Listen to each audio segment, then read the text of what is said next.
വിട്ട് തല്ലിക്കാന്നൊക്കെ പറഞ്ഞാൽ അതൊരു ഓൾഡ് ഫാഷൻ പരിപാടിയാണ്.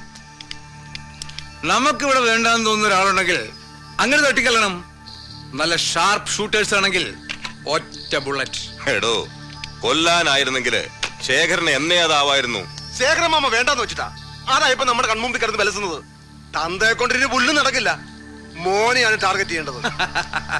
രാജേന്ദ്ര, പൂച്ച എലിയിട്ട് കളിപ്പിക്കുന്നത് കണ്ടിട്ടില്ലേ? കൊല്ലില്ല, നല്ല പ്രാണവേദന എടുപ്പിച്ചിട്ട് പതുക്കെ പതുക്കെ അങ്ങനെ അച്ഛനെയും മോനെയും കരയിക്കുന്ന വിദ്യ ഉണ്ട്. അതിന് സമയായി.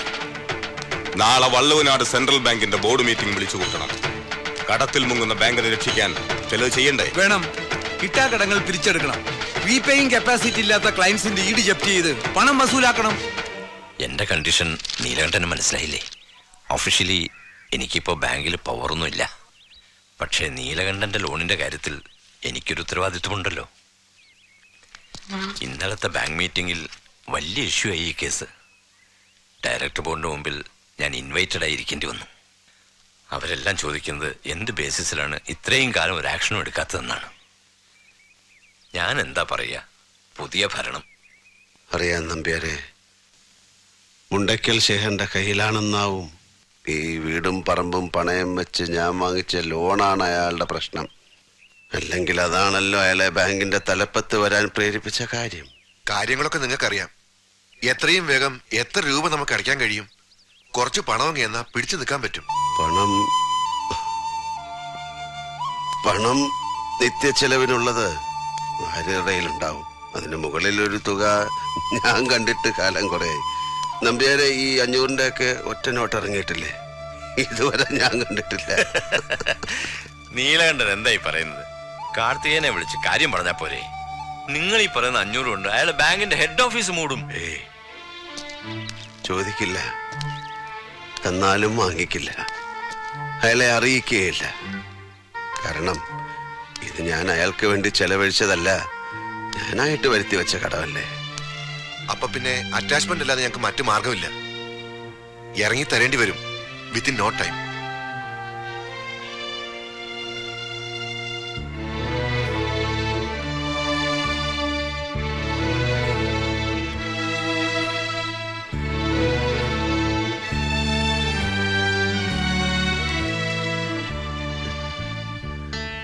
നമ്പ്യാരെ, പറമ്പിന്റെ തെക്ക് ഭാഗത്ത് എന്റെ ഭാര്യ സംസ്കരിച്ച മണ്ണ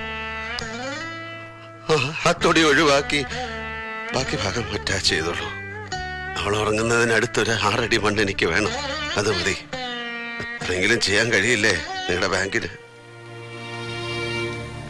ഇല്ല, ആ പറമ്പും വീടെന്ന് പറഞ്ഞാൽ അത് മുഴുവൻ, അതിൽ നിന്ന് 1 സെന്റ് പോലും വിട്ടുകൊടുക്കാൻ പറ്റില്ല. ലോൺ എടുത്ത തുകയും ഇൻട്രസ്റ്റും കൂടെ കൂട്ടിയ ആ പ്രോപ്പർട്ടിയുടെ ഇപ്പോഴത്തെ മാർക്കറ്റ് റേറ്റിന് അത്രയും വരുന്നില്ല എന്നതാണ് സത്യം. ഒരാൾക്ക് മാത്രം ചില ഇളവുകൾ കൊടുക്കുന്നത് ന്യായമല്ല. സീബ്ര മാച്ചോർസ്, KPM ഇൻഡസ്ട്രീസ്, ഇവരെല്ലാം നമ്മൾ ഇതുപോലെ പിടിക്കാൻ പോവാ. ഇത് ബാങ്കിന്റെ നിലനിൽപ്പിന്റെ പ്രശ്നമാ. ഓടിയെടുത്ത് കടത്തി മുങ്ങി നിൽക്കുന്ന ബാങ്ക് രക്ഷപ്പെടണമോ എന്ന് മാത്രം ഡയറക്ടർ ബോർഡ് തീരുമാനിച്ചാൽ മതി.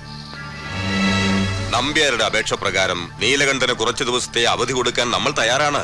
പക്ഷെ അതുകൊണ്ട് കാര്യമില്ലെന്ന് അയാൾ തീർത്തു പറഞ്ഞല്ലോ. ഇതൊക്കെ തന്ത്രമല്ലേ? ആ വീടും പുരയിടും പറ്റാ എന്ത് കിട്ടും? അയാള് തലേന്ന് ഒഴിവാക്കാനുള്ള ശ്രമമാണ്. അയാളുടെ മോനെ അറിയില്ലേ, കാർത്തികേയൻ മൊയ്ലാളി. അപ്പൊ പണമില്ലാത്ത അല്ലേ പ്രശ്നം? അപ്പൊ വീടും പറമ്പും അറ്റാച്ച് ചെയ്യാൻ തീരുമാനിച്ചു. അതെ.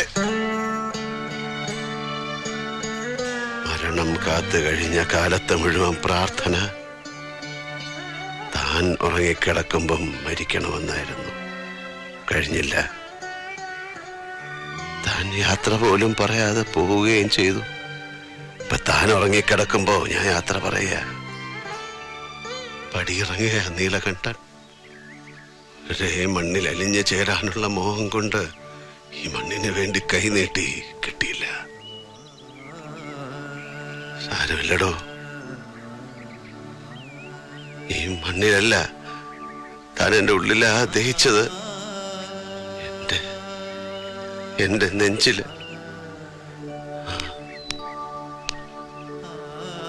വരട്ടെടോ, ദേഹമേ യാത്രയാകുന്നുള്ളൂ, ദേഹി എന്നിവിടെ ഉണ്ട്.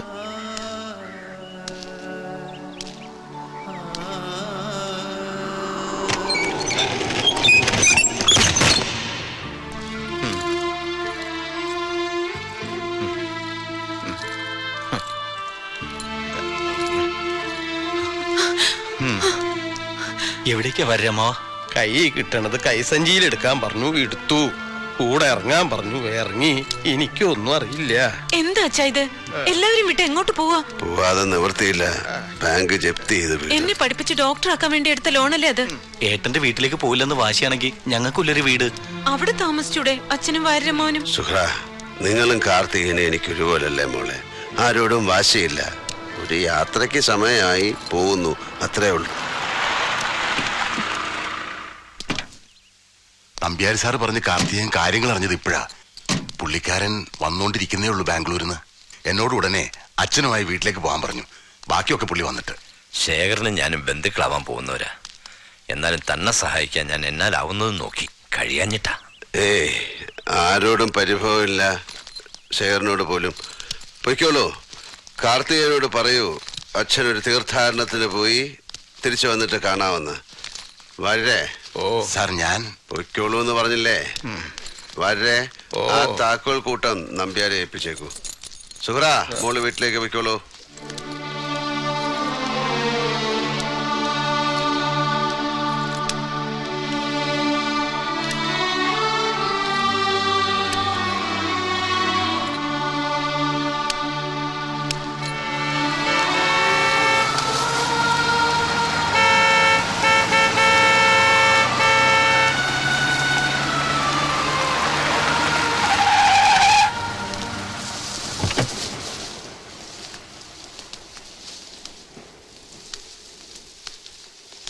നിക്കടോ.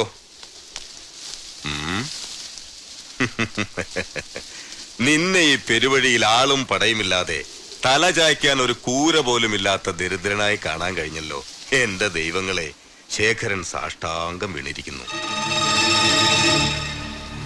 മംഗലശ്ശേരി, പേരിന് മുമ്പിൽ കൊമ്പന നെറ്റിപ്പട്ടം പോലെ നീ കൊണ്ടു നടന്ന നിന്റെ തറവാട്ട് പേര് ഇനി നിന്റെ കൂടെ ഇല്ല. അത് മാഞ്ഞുപോയി. എടോ,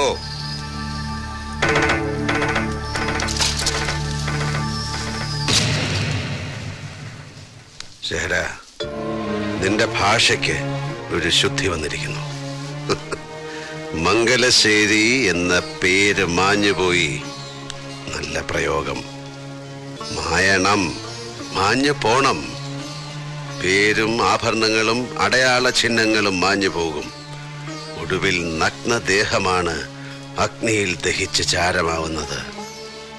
ഒരു രാജാവും ചെങ്കോലും കിരീടവുമായി പട്ടടയിൽ ഒടുങ്ങിയിട്ടില്ല. നേടിയതും വെട്ടിപ്പിടിച്ചതും ദാനം കിട്ടിയതും വീണു കിട്ടിയതും സ്വപ്നം കണ്ടതും കണ്ണിൽ കണ്ടതും എല്ലാത്തിൻ്റെയും കണക്ക് പുസ്തകവും പിന്നിൽ ഉപേക്ഷിച്ചാണ് പരിത്യാഗത്തിന്റെ യാത്ര. വാനപ്രസ്ഥം തുടങ്ങുക.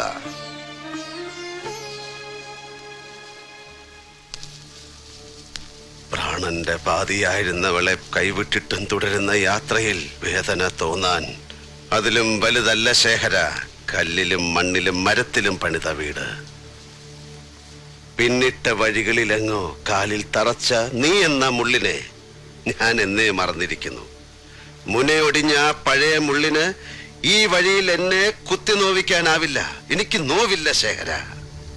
എന്റെ മേൽ നീ നേടി എന്ന് കരുതുന്നതൊന്നും ജയമല്ലടോ. എന്റെ ഹൃദയത്തിനെ, ആത്മാവിനെ ജയിക്കാൻ മാത്രം കഴിവ് ശേഖരനുണ്ടാകാൻ നീ ജന്മം പലതും ഇനിയും ജനിക്കേണ്ടിയിരിക്കുന്നു. വഴിമാറാം മുണ്ടാക്കൽ ശേഖര.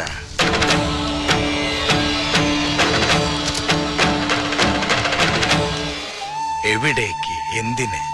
ഈ രണ്ട് ചോദ്യങ്ങളും ഞാൻ ചോദിക്കണില്ല. പക്ഷേ യാത്ര എന്ന് പറയുമ്പോ കയ്യില് ദമ്പടി വേണ്ടേ? തീവണ്ടി കൂലിയും ശാപ്പാടും. ഭിക്ഷക്കാരുടെ നിഘണ്ടുവില് തീവണ്ടി കൂലിയൊന്നുമില്ലടോ. അപ്പൊ അങ്ങനെയായില്ലേ?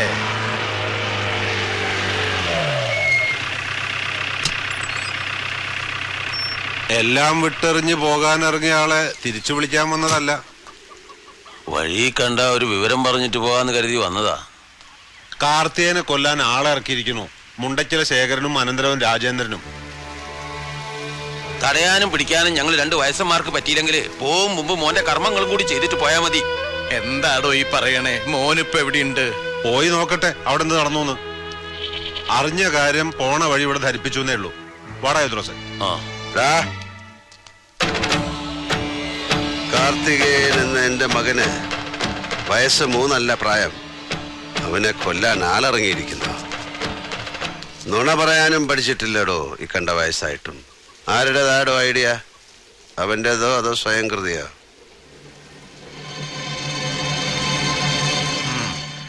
അപ്പോ അവൻ എത്തി, നന്നായി.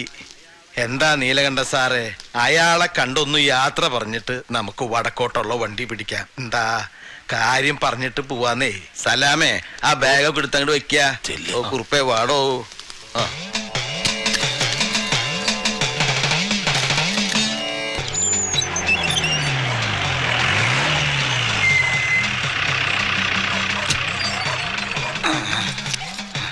ഈശ്വര, ഞാൻ പിടിച്ചോളാം. ഓ,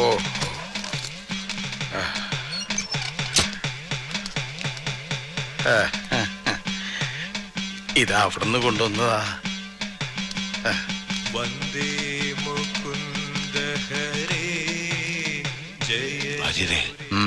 പെരിങ്ങോടൻ ചത്തിട്ട് വർഷങ്ങളായി. അയാളോ? ആ ശബ്ദം, ഇടയ്ക്കയിൽ അതേ കാലം, താളം. ചർച്ചിതമാം നിന്റെ ദ്വാരകാപുരിയെ വീടേ പീലിത്തിളക്കവും കോലക്കുഴൽ പാട്ടും അമ്പാടിപ്പൈക്കളുമേ വീടേ ക്രൂരനിഷാദ ശരം കൊണ്ടു നീരുമീ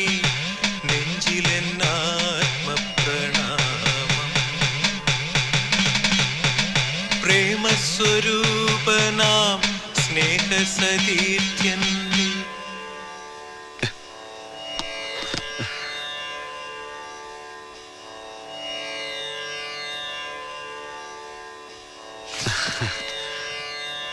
അച്ഛനെ ആളെ മനസ്സിലായോ? ഭാര്യയോട് ഞാൻ പറഞ്ഞു, പെരിങ്ങോടന്റെ അതേ ശബ്ദം. ശബ്ദം മാത്രമല്ല, പെരിങ്ങോട് ശങ്കരമാരാരുടെ സൃഷ്ടിയാണ്. അച്ഛനോട് പോലും പറഞ്ഞിട്ടുണ്ടാവില്ല. ഗുരുവായൂരൊരു ബന്ധം ഉണ്ടായിരുന്നു മൂപ്പർക്ക്, അതിലുള്ള പ്രൊഡക്ഷനാ. പേര് ഹരിനാരായണൻ.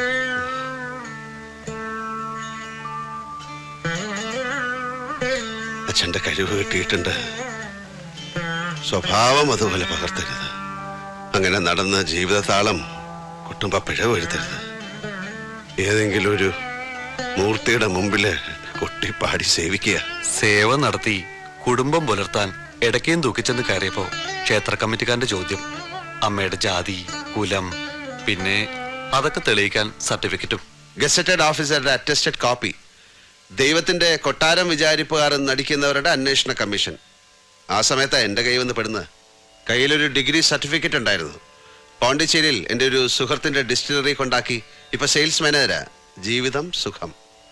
കള്ളുണ്ടാക്കണ സ്ഥലമല്ലേ.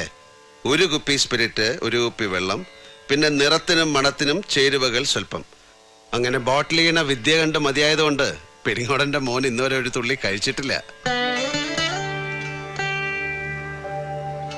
അമ്മയൊപ്പുണ്ട്. സാറിന്റെ ദയ കൊണ്ട് അലട്ടില്ലാതെ കഴിഞ്ഞു പോണു. മതി. മനസ്സിലെ സോപാനത്തിൽ നാരായണമൂർത്തിക്ക് കൊട്ടിപ്പാടാം. അത് മതി.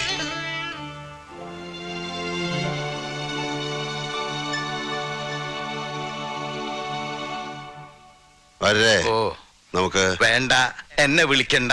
എന്റെ യാത്ര ഇവിടെ വെച്ച് തീരുക. ഇനിയുള്ള കാലം ഇവിടെ സുഖമായിട്ട് കഴിയാൻ തീരുമാനിച്ചു ഞാൻ. എനിക്ക് പുണ്യസ്ഥലങ്ങൾ കാണണ്ട. ഞാൻ ചത്തിട്ട് കാർത്തികേയൻ എന്റെ ചിതാഭസ്മം ഗംഗയിൽ കൊണ്ടുപോയി ഒഴുക്കും.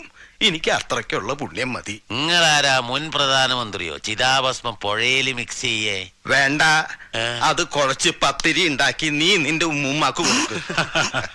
പോളെ വാരുടെ ബാഗും സാധനങ്ങളും അകത്ത് മുറി കൊണ്ടുവെക്ക്. വാരക്ക് AC ഉള്ള മുറി ആയിക്കോട്ടെ. സുഖായിക്കോട്ടെ കാര്യങ്ങള്. എന്ത് പറഞ്ഞാലും ഉണ്ടാവും ഒരു തർക്കുത്തരം.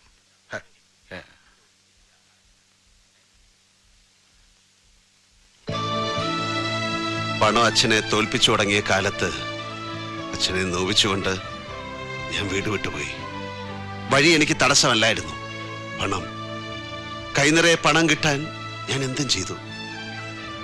പക്ഷെ ഇന്ന് അത് മാത്രമേ എനിക്ക് കൂട്ടിനുള്ളൂ. കഴിഞ്ഞ 10 വർഷമായി ഞാൻ അനാഥനാണ്. അമ്മ കൂടി നഷ്ടപ്പെട്ട എന്നെ വിട്ട് അച്ഛനെങ്ങും പോകരുത്. മംഗലശ്ശേരിയിൽ അമ്മ തനിച്ചാണ്. ആ മണ്ണ് തിരിച്ചു കിട്ടണം. ആരുടെ കയ്യിൽ നിന്നായാലും ഞാനത് തിരിച്ചു വാങ്ങും. മംഗലശ്ശേരിയുടെ പൂമുഖത്ത് എനിക്ക് അച്ഛനെ കാണണം. ഇനിയുള്ള കാലം മുഴുവൻ